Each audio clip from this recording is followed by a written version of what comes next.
Hey guys, Chris here with Psoriatic Stand-Up. So here we are, mid-August, late summer. The weather here in the Pacific Northwest has been really nice, really hot, low to mid-90s, which is pretty hot, for Portland. So I wanted to talk a little bit about something that most people with psoriasis dread, and that is swimming in public swimming pools. Now, this is a big deal for a lot of people with psoriasis for, well, obvious reason. When you go to a swimming pool, it usually requires that you're not wearing very much clothing, which for obvious reasons can be uncomfortable for someone with psoriasis.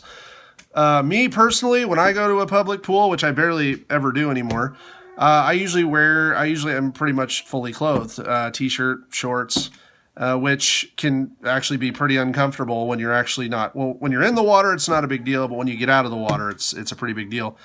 And even if I'm wearing a shirt, people still look at me like I'm, the fish man from Creature from the Black Lagoon.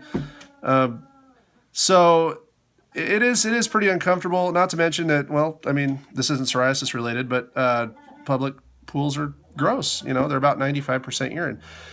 Anyway, with the Creature from the Black Lagoon, with that being said, I feel like I would be more at home in Rio, honestly, because apparently they have green swimming pools over there. So here's a few tips for those of you who are planning on going to the public pool. Tip number 1, ignore the stairs. Now, I'm not talking about the actual stairs that you use to get into the pool. You should always use those. Those are for safety. Don't be going and kamikazing yourself into the pool and hurting yourself or others. That's not a good thing. I'm talking about the stairs that people give you if they notice your skin. Just ignore them. You're not there for them. You're there to cool off, right? Tip number 2, avoid the shallow end at all costs.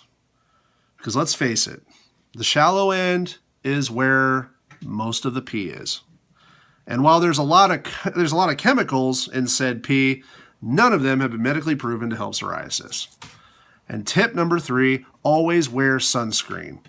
Because the sun is good for psoriasis, but third-degree sunburns are not. So, remember, psoriasis is a serious disease, but that does not mean we have to take ourselves too seriously. We'll see you next time.